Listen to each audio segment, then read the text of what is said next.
Right, so I've been out of state, out of home for past week or so. So we have a little bit of information to catch up on, right? We have the Collectors Center for heavy hitters, and then some other articles to go through, peruse, see what's happened, and catch up on things. I think we'll start with the rule reprise, right? So, I don't like this one. We'll go all the way down but not out. So there's been some clarification. Now, a lot of us initially read this as when this attacks hero, if they have less life and control fewer equipment and tokens, then it gets all the bonuses, right? So if you have less life and control fewer equipment plus tokens, then you gain the benefit. Now, that is not the case. These are actually 3 separate conditions. So I personally think that this card is obviously typed wrong, right? And the first "and" should be a comma, because again, to me and a few of us, it read as one condition and then a second condition, right? With the second "and" joining the equipment and tokens. Now, personally, I think this makes this card a lot worse. So it has 3 conditions to meet. Again, less life, fewer equipment, and now fewer tokens. But then there's also the caveat of it has to be fewer, right? Can't be equal, and it can't be you both have 0.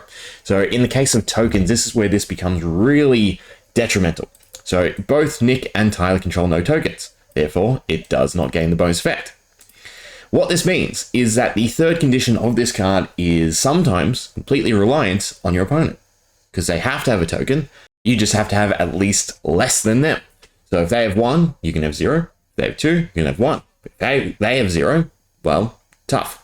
Which means that this is no longer your condition to meet, right? This is their condition to meet. If they generate tokens, then they're fulfilling that third condition, which in a game like Flesh and Blood, personally, really, really wrecks this card for me.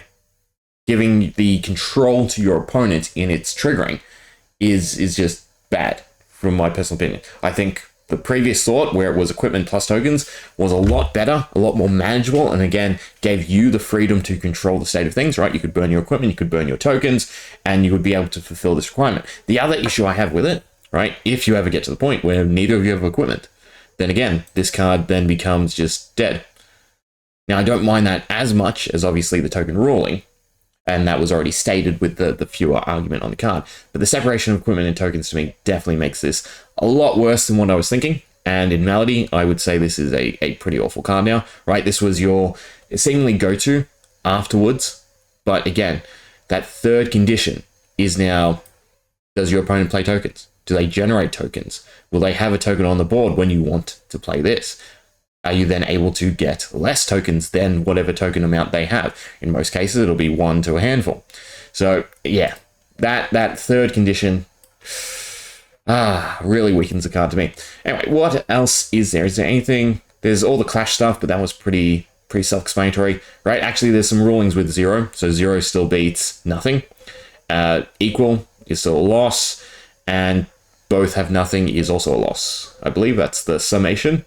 Then we have wager. Again, pretty self-explanatory. It has to hit. So the wager itself triggers after damage is dealt, specifically whenever you win a wager is determined when the chain link resolves. So at the very end, when damage is calculated, makes sense, right? If they block you, if they play an instant, anything, if they prevent damage, that all cancels out. Wager, it's pretty similar to a lot of other interactions. So easy done, easy said.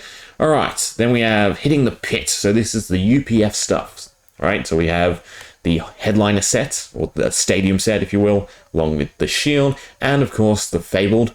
So the deathmatch arena spices up ultimate pit fight, breaking the barriers that once caused alliances to be forged and bargains to be struck. Yes, because you can now attack anyone at the table, and that is the big opening free-for-all of this card, right? And then of course the draw is also fun. Again, pretty sure at any point where that becomes the payoff, it's win more. So that's not the big effect to me of Deathmatch Arena. It's the actual heroes can attack any opposing hero regardless of seeding. Okay, then anything else? So we have pre-release primer. Pretty sure I've missed all of them. I don't think there is any local events. And again, local for me is about a 40-minute drive for reference, because I am pretty rural. That's all fine. Road to Nationals. Okay, this was the other thing that caught my eye. So the prize cards, Rainbow Foil. Right, so in previous Road to Nationals, I couldn't find the 2023, but I believe, where was it? Here, right? So we all know it was cold foil hero cards, right? So that was the big chase. What do you feel? Do you feel this is slightly less? Again, I think it speaks to rarity more than obviously foiling type. Again, cold foils to me, while arguably prettier in some aspects, it is just how rare they are.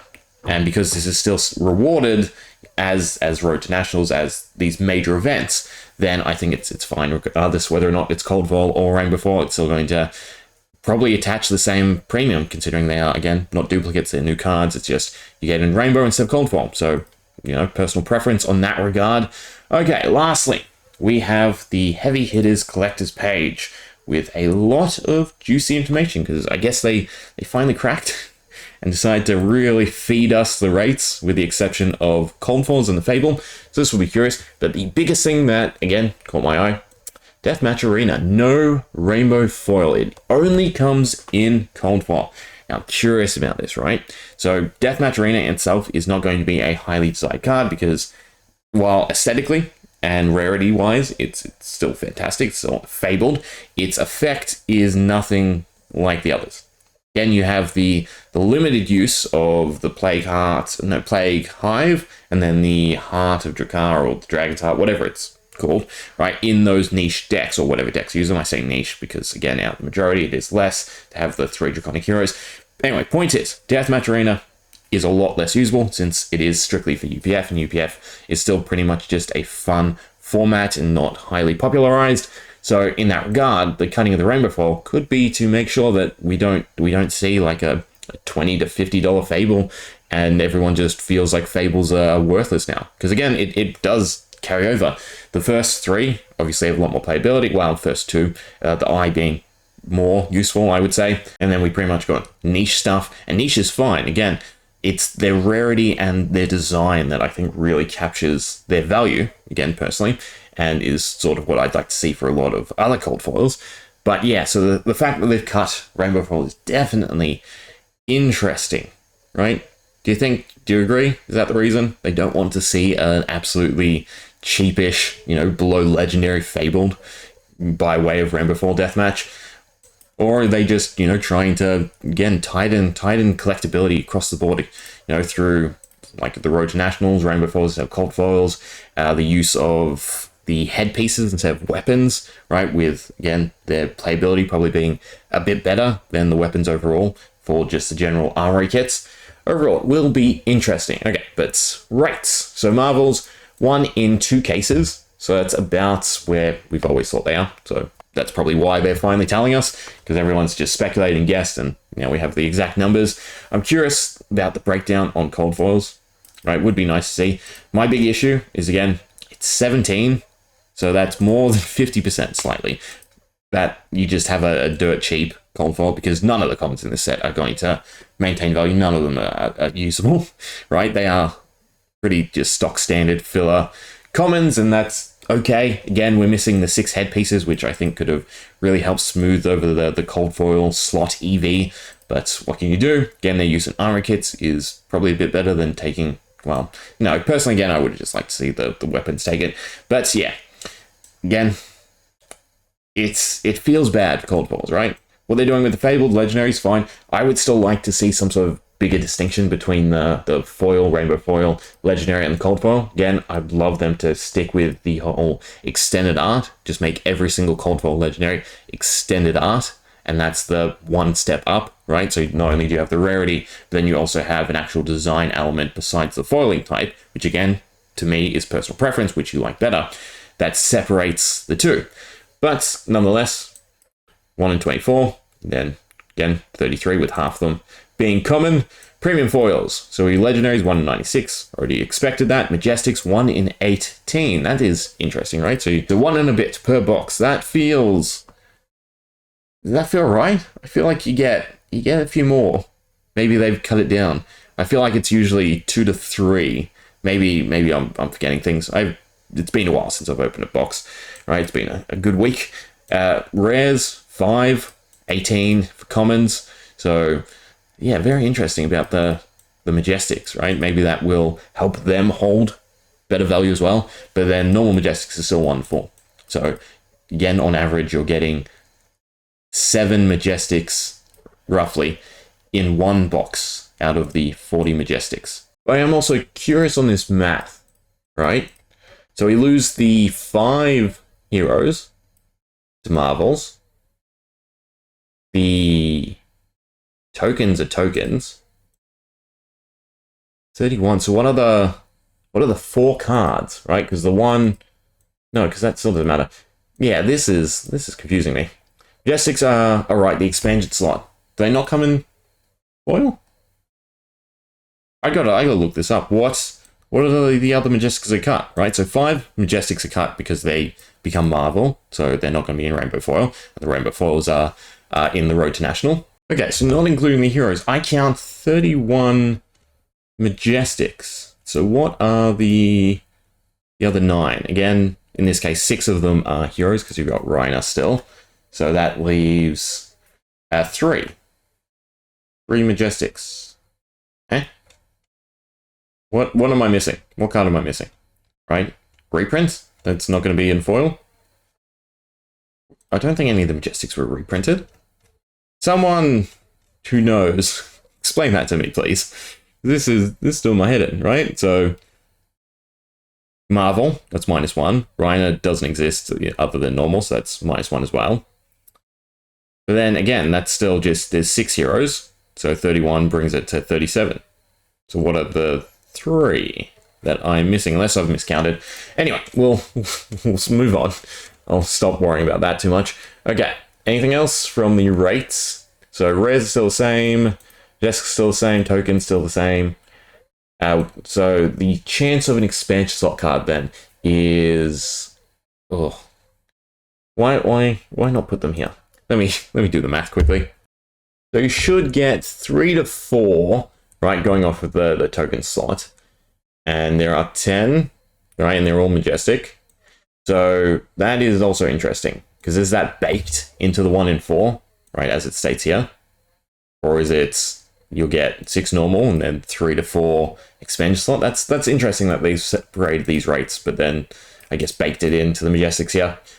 Interesting. So they've given us more information, but it's still a bit messy and tangled. So we'll have to see on that one. Again, it's probably the usual, right? 1 in 4, including the expansion slots, but you're expected to get 3 to 4. So what, out of your 6, 3 will be inset, 3 will be expansion slot Majestics, right? And then 1 to 2 will be foil. Interesting. Okay. The other thing to go over is there are no short prints in this set, right? So yeah, that feels weird, because there's a bunch more equipment from my perspective. And you've got the headpieces that occupy the rare slots. So you're going to get more equipment. There's no Majestic equipment, but then rares are more common than Majestic. So the fact that nothing is short printed is going to be interesting. I guess that's to be more flavorful for limited, right? So you have a better chance of actually getting decent equipment. Then, that's interesting, right? Unless it's drafting. If it's sealed, then it doesn't really matter, because you get the hat and you can't really trade it. That's interesting overall. Again, just that there's nothing short printed. Okay. Lastly, we have the extended art cards in the Blitz decks. Have the numbers come out? Because I'm curious. I'm curious if they are 1-to-1, or if there's going to be X extended art there's going to be rarer. All it really screams to me is just these are going to be, torn apart. There's going to be a bunch of bulk, and then the hero and the extended arts are going to be traded and sold for people who don't actually want the majority of the deck, because a lot of it is just jank. Yeah. Some of it's obviously useful, and they do sort of read like fairly decent decks. I haven't really gone over the lists properly, but just looking at the cards that stick out. I know, is it Betsy is the one to grab for Melody, just to rip apart. But yeah, overall, just curious about the extended art, right? If, say you get 1 copy of blue, 2 of red, so now blue is half the print rate of red, something like that. But yeah, set's looking good. Anyway, I think that is everything we need to go over, right? All the articles that I care about. Did we talk about European distribution? I don't think we did, actually. So March 1st is when they team up with Hio, hope I'm pronouncing that right, as a new distributor for the European market. So that is curious. March 1st. They're not in time for this set, but a bit too early for the next set, but they will be, obviously just taking over other distribution. It says armory kits, organized play material, and products, yeah. So I'm curious what they'll stock up with.